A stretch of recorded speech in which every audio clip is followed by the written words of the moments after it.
Welcome back to my channel. आज हम देखने वाले हैं सांख्यिकी का महत्व। तो आगे बढ़ने से पहले चैनल को सब्सक्राइब कर लीजिएगा और वीडियो पसंद आए तो लाइक ज़रूर करना। अब देखते हैं सांख्यिकी का महत्व।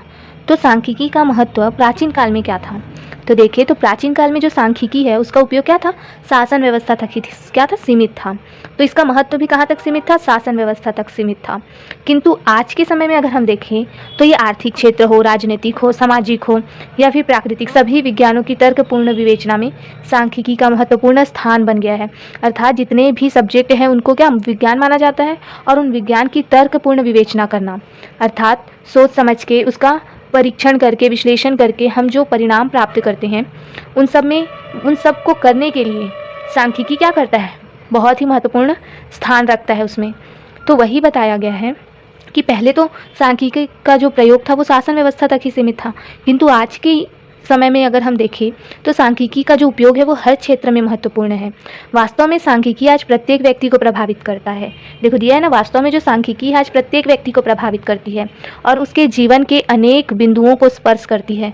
तो व्यक्ति भी तो हर क्षेत्र से जुड़ा है, चाहे सामाजिक हो, राजनैतिक हो या आर्थिक हो, तो उन सब चीज़ों को क्या करती है, वो प्रभावित कर सकती है।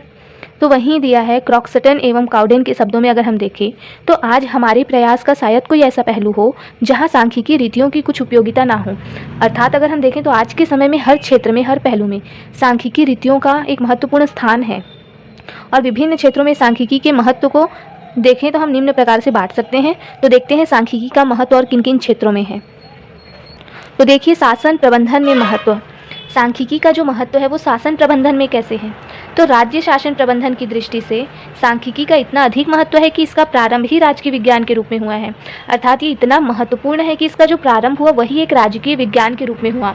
सरकार अपनी उचित सैनिक तथा राजकोषीय नीति के लिए, सरकार क्या करती है, अपनी उचित सैनिक और राजकोषीय नीति के लिए जनसंख्या, अपराध, आय, संपत्ति आदि के संबंध में क्या करती है, आंकड़े एकत्रित करती हैं। हर संबंध में उनको आंकड़े चाहिए, हर क्षेत्र के आंकड़े चाहिए ना, ताकि क्या किया जा सके, जो शासन व्यवस्था है वो अच्छे से चलाया जा सके। तो इन सब के लिए क्या करती, चाहे वो जनसंख्या के आंकड़े हों, अपराध के क्षेत्र के आंकड़े हों, या इनकम के आंकड़े हो, या किसके पास कितनी संपत्ति है इसके आंकड़े हों, सारे आंकड़े एकत्रित करने के लिए किसका महत्व है, सांख्यिकी महत्वपूर्ण है।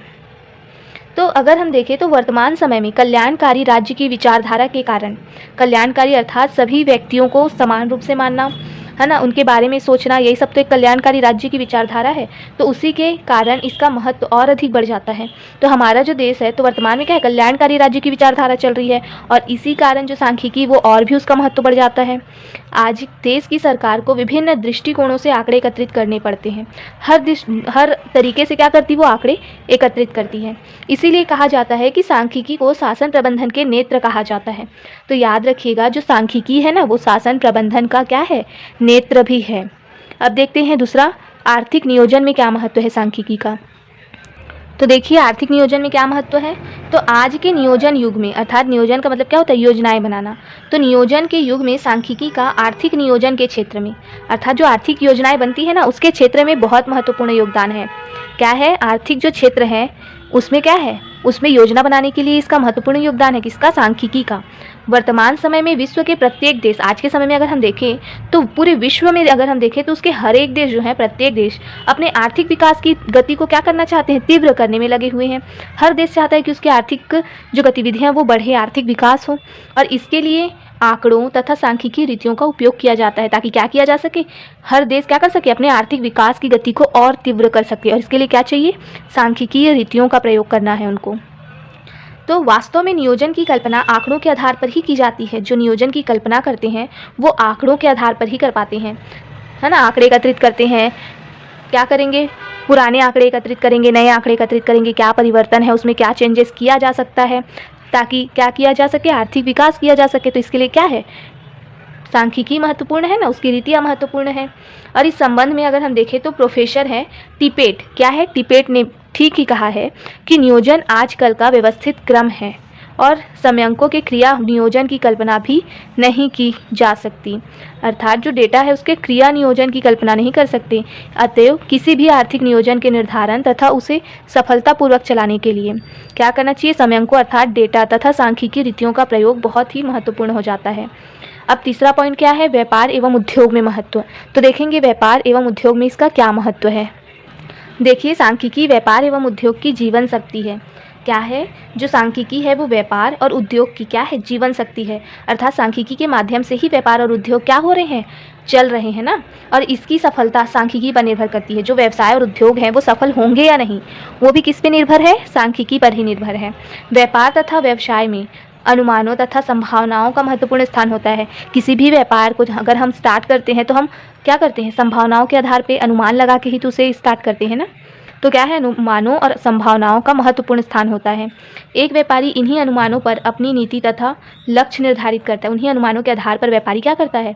अपनी नीतियाँ बनाता है, अपने लक्ष्य को क्या करता है? आकार देता है, तो लक्ष्य निर्धारित करता है। यही नहीं, व्यापार की सफलता के लिए उत्पादन की जाने वाली वस्तुओं की मांग का अनुमान लगाया जाना आवश्यक होता है। क्या करते हैं? जो भी व्यापार है उसकी सफलता के लिए क्या किया जाता है? उत्पादन की जाने वाली जो वस्तु है उसकी मांग का भी अनुमान लगाया जाना आवश्यक होता है। प्रोफेसर बॉडीगटन के शब्दों में एक सफल व्यवसायी वह है जिसका अनुमान शुद्धता के निकट हो। क्या हो? शुद्धता के निकट हो। अर्थात जो वो अनुमान लगा रहा है वो पूरा तो सही नहीं हो सकता, लेकिन हाँ 100% अगर वो अनुमान लगाया तो उसमें से 90% हो क्या हो? सही साबित हो। और इसीलिए कहा जाता है कि ये तभी संभव है और ये ऐसा तभी होगा जब आप उचित आंकड़े उपलब्ध हों आपके पास और उन पर उचित सांख्यिकी रीतियों का प्रयोग किया जाए। तभी जो आप अनुमान लगाओगे उसमें क्या होगी? उसमें शुद्धता दिखेगी आपको। तो ये क्यों इम्पॉर्टेंट है अब आपको पता चल रहा होगा। आगे देखते हैं वाणिज्य के क्षेत्र में इसका क्या महत्व है। देखिए, वाणिज्य के विभिन्न क्षेत्रों में भी सांख्यिकी की पर्याप्त उपयोगिता है। बैंक को क्यों है? क्योंकि जो बैंक होते हैं उसको अपने यहाँ एक सांख्यिकी विभाग रखना पड़ता है ताकि गणना कार्य क्या किया जा सके। क्योंकि बैंक में तो जो भी लेन देन हो रहे हैं क्या हो रहे हैं? नंबर्स में ही हो रहे हैं ना। तो नंबर ही क्या है? अंक में जिसे प्रदर्शित किया जाए वो सांख्यिकी के क्षेत्र के अंतर्गत आता है। तो वहाँ जो भी कार्य होगा वो सांख्यिकी विभाग के अंतर्गत ही आएगा ना। इसलिए उन्हें सांख्यिकी विभाग रखना पड़ता है। जो व्यापार चक्रों, व्यापार के जो चक्र है, मुद्रा की मांग में होने वाले जो परिवर्तन है, उन मुद्रा बाजार की स्थिति तथा विनियोग की सुविधाओं का विश्लेषण करता रहता है। मतलब क्या चेंजेस आ रहे हैं, मांग में क्या परिवर्तन आ रहा है, बाजार कैसा चल रहा है ना। जो भी इन्वेस्टर है उनको क्या सुविधा दी जाए, ये सब का विश्लेषण करता है, उसका जांच करता है, परिणाम निकालता है, किस तरीके से सुधार किया जाए। इन सब के लिए क्या आवश्यक है? सांख्यिकी रीतियाँ आवश्यक हैं। बीमा व्यवसाय का प्रादुर्भाव सांख्यिकी के आधार पर हुआ है। विभिन्न आयु वाले व्यक्तियों से की जाने वाले प्रीमियम की दर का निर्धारण मृत्यु दर के आधार पर किया जाता है और इसी प्रकार यातायात कंपनियां आंकड़ों के आधार पर ही यातायात की सुविधाएं, भाड़े की दर, यात्रियों की सुविधाएं निर्धारित करती हैं। तो वाणिज्य के क्षेत्र में इनका क्या महत्व है आपने देख लिया। अब देखते हैं सामाजिक समस्या के क्षेत्र में इसका क्या महत्व है। देखिए, सामाजिक दोषों को मापने तथा उनसे उत्पन्न जो समस्याएं होती हैं उनका मूल्यांकन करने की दृष्टि से सांख्यिकी का विशेष महत्व। अर्थात समाज में जो भी दोष हैं, है ना, जो भी बुरी चीज़ें हैं, जो भी समस्याएं उत्पन्न हो रही हैं, उस सब का मूल्यांकन कर क्या किया जाता है? उसे सुधारने का प्रयास किया जाता है। और इसका मूल्यांकन तभी किया जा सकेगा जब सांख्यिकी रीतियाँ प्रयोग की जाएँ। तो इसमें भी क्या है? सांख्यिकी का महत्वपूर्ण योगदान होता है। और इसके माध्यम से सामाजिक जो बुराई हैं जैसे बाल विवाह, बेरोजगारी, मद्यपान, वेश्यावृत्ति तथा भूखमरी समस्याओं का अध्ययन करके उपचार प्रस्तुत किया जा सकता है। क्योंकि आंकड़े एकत्रित किए जाते हैं, कितने बाल विवाह हो रहे हैं, कितने लोग बेरोजगार हैं, फिर उसे सुधारने का प्रयास किया जाता है ना। तो उसके आंकड़ों को क्या करना? एकत्रित करना, उसका विश्लेषण करना, ये सब कौन करेगा? सांख्यिकी रीतियों के माध्यम से ही तो होगा। तो सामाजिक समस्याओं के क्षेत्र में भी इसका महत्वपूर्ण योगदान है। देश में निरक्षरता की दर का अनुमान भी इन सांख्यिकी रीतियों से लगाया जा सकता है। इसीलिए कहा जाता है कि सांख्यिकी आज जीवन के प्रत्येक बिंदुओं को स्पर्श करती है। अब हम आगे देखेंगे राजनीतिज्ञों के लिए क्या महत्व है सांख्यिकी का। देखिए, राजनीतिज्ञों के लिए क्या महत्व है। तो राजनीतिज्ञों की दृष्टि से भी सांख्यिकी एक महत्वपूर्ण स्थान रखता है। कैसे रखता है? तो राजनीतिज्ञों का एक सामाजिक दायित्व होता है। जो भी राजनेता है उनका समाज के प्रति क्या है? दायित्व है, कर्तव्य है। तथा देश की समस्याओं का अध्ययन करना, देश में जो समस्याएं हैं उसको जानना, लोगों की समस्याओं को जानना ही तो उनका कर्तव्य है ना, उनका दायित्व है। तो इन देश की जो भी समस्या उसका अध्ययन करना और उन्हें दूर करना भी उनका एक विशेष दायित्व होता है। आंकड़ों की सहायता से देश में पाई जाने वाली जो समस्या उसका अध्ययन किया जाता है कि कितनी गरीबी है ना, कितने लोग बेरोजगार हैं, ये सबको जानते हैं वो, इनका विश्लेषण करते हैं।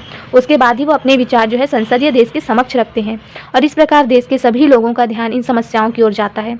इस प्रकार सरकार भी अपना दायित्व निर्वाह करने में क्या करती है? भली भांति सफल होती है।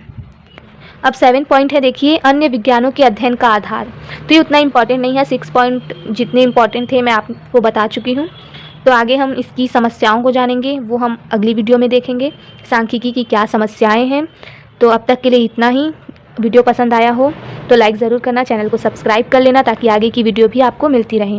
और आगे मैं 3rd सेम का भी जो भी मटेरियल है वो यूट्यूब पे ही डालूँगी, इसी चैनल पे आपको मिलेगा, तो चैनल को सब्सक्राइब कर लीजिएगा।